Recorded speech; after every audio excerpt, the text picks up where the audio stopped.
मेरे प्रियो, आज्ञा मानने का फल प्रभावशाली जीवन है। आज्ञा मानने का फल एक सफल जीवन है। आज्ञा मानने का फल मेरे प्रियो महिमा है। ये बात दानियल के जीवन में पूरी हो रही है। हालेलुया। मेरे प्रियो, परमेश्वर का भय और आज्ञा मानने का फल नीति वचन में लिखा है, धन महिमा और क्या है? धन महिमा और, हालेलुया, वो वचन भूल गए। धन भी देता है, महिमा भी देता है और प्रतिष्ठा भी देता है।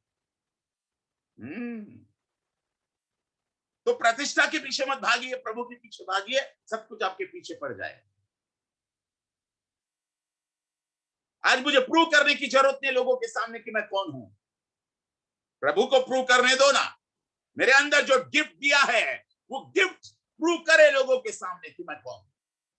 मुझे बताने की जरूरत नहीं कि मैं प्रोफेट हूं, कि इवेंजलिस्ट हूं, कि मैं एपोस्टल हूं। मुझे बताने की जरूरत नहीं। मेरी गिफ्ट, मेरे अंदर में जो गिफ्ट है ना, वो लोगों से बात करे दीजिए कि ये कौन है। आमीन। हम बहुत सारी बार हम ये बात भूल जाते हैं। बहुत सारी बार हम, मेरे प्रिय लोगों के सामने टाइटल को बहुत ज्यादा महत्व देने लगते। लोग डॉक्टर बनना चाहते, डॉक्टरेट लगाना चाहते, बहुत सारे लोग एपोस्टल लगाना चाहते, बहुत सारे लोग प्रोफेट लगाना चाहते। सॉरी, यहाँ पर जितने लोग भी लोग हैं, प्रोफेट्स होंगे, एपोस्टल होंगे, डॉक्टर्स होंगे, माफ कीजिएगा, मैं आपसे आप पर पॉइंट आउट नहीं कर रहा हूं। क्षमा कीजिएगा, मैं आपको पॉइंट आउट नहीं कर रहा हूं। मैं एज ए जनरल में बात कर रहा हूं। इस बात को हमें वेटेज देना चाहिए।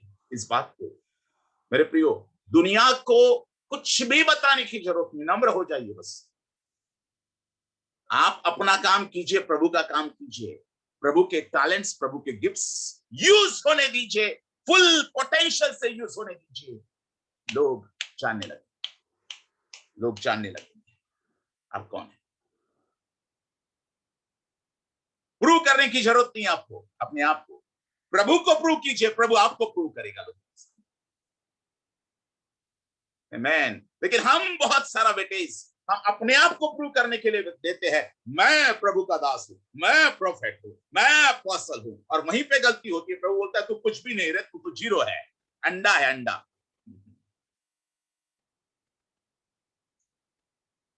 तू मुझे ऊंचा कर, मैं तुझे ऊंचा करूंगा।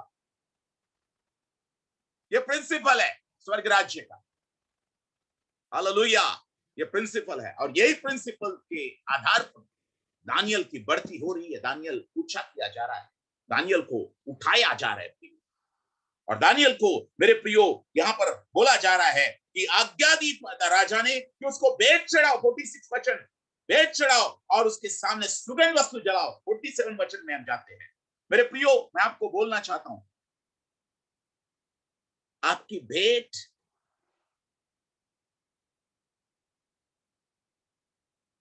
आपकी महिमा का द्वार खोलती है।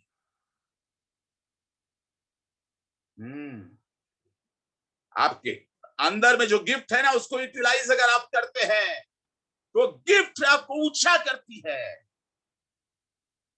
आपके अंदर में जो टैलेंट प्रभु ने दिया, आपके अंदर जो गिफ्ट दिया है ना, उसको परमेश्वर के राज्य के लिए, परमेश्वर की महिमा के लिए इस्तेमाल होने दीजिए। वो गिफ्ट आपको ऊंचा करेगी। दानियल एक बंधुआ था, लेकिन बंधुए से अब वो राजा के नीचे एकदम प्राइम मिनिस्टर बन रहा है। राष्ट्रपति से सीधा प्राइम मिनिस्टर, राष्ट्रपति के अधीन प्राइम मिनिस्टर।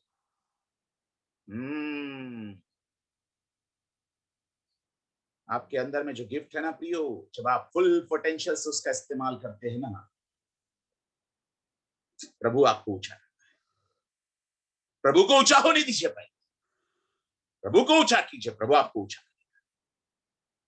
आपका फोकस आपको ऊंचा करने के लिए ना रखिए कि मैं ऊंचा हो जाऊं, लोग मुझे पहचानने लगे, लोग मुझे जानने लगे, लोग मुझे समझने लगे कि मैं सामर्थ्य व्यक्ति हूं, मैं प्रोफेट हूं, मैं अपोस्तल हूं। नहीं नहीं, आपको प्रकट करने की जरूरत ही नहीं वहां, क्योंकि आपका सोर्स वो है। उसको प्रकट कीजिए, अपने आप ऊंचा ऊंचे होंगे। यीशु जिस गधे पर बैठा, आपको याद है वो स्टोरी होसन्ना वाली? सबको पता है। हालेलुया। मेरे प्रियो, यीशु जिस गधे पर बैठा, यीशु के लिए लोगों ने कपड़े बिछाए, यीशु के लिए लोगों ने खजूर की डालियां बिछाई, लेकिन बेचारा गधा, उस पर यीशु बैठा था। और गधा भी, यीशु तो चल ही रहा था कपड़ों पर से और डालियों पर से, परंतु यीशु तो चल रहा था, लेकिन उसके नीचे गधा था। गधा भी बेचारा चल रहा था उस महिमा से। गधे को भी महिमा मिल रही थी। क्यों भाई? यीशु उसके ऊपर बैठा था, इसलिए उसको महिमा मिल रही थी। तो यीशु को बैठने दीजिए ना अपने जीवन के ऊपर। यीशु को ऊंचा कीजिए ना, आप खुद ब खुद ऊंचा हो जाए। हमारा फोकस हम ऊंचे हो जाए, हम ऊंचे हो जाए, मैं ऊंचा हो जाऊं, मैं फेमस हो जाऊं, मैं ये करूं, मैं वो करूं। अरे मैं और मैं ही रह जाता है। मेरे प्रियो, आप आगे नहीं बढ़ पाते इससे। लेकिन प्रभु को जब आप ऊंचा करते हैं, तब आपकी महिमा बढ़ती है। आपको परमेश्वर ग्लोरी देता है, महिमा देता है, आपका नाम ऊंचा करता है, आपको भी आदर मिलता है। मिला ना आदर?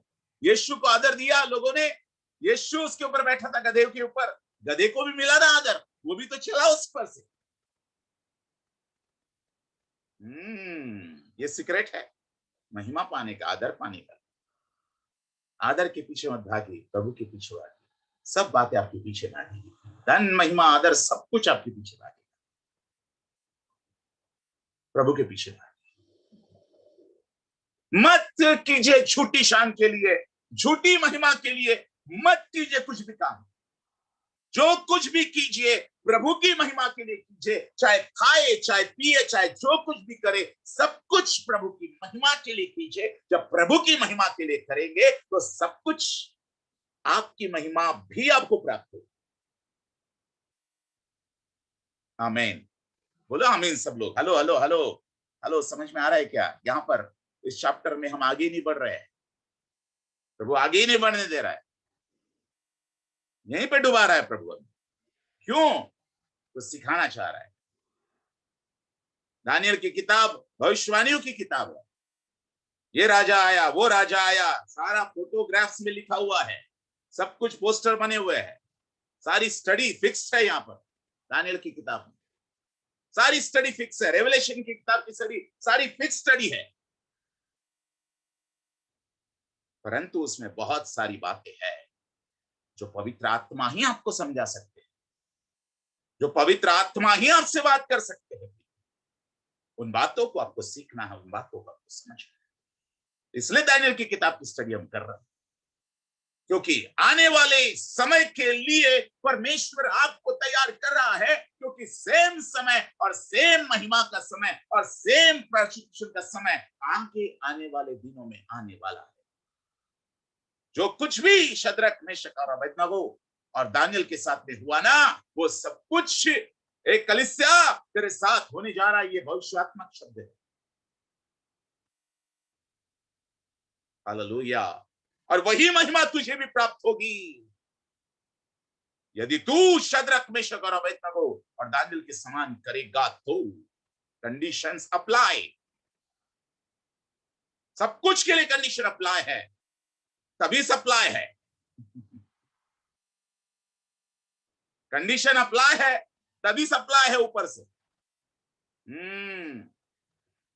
मिलेगा सब कुछ, लेकिन condition apply and then supply. Hallelujah. Okay, so Priyo, यहां पर हम आगे बढ़ते हैं। ओके, सो प्रियो, 47 वचन। फिर राजा ने दानियल से कहा, सच तो यह है कि तुम लोगों का परमेश्वर सब ईश्वरों का ईश्वर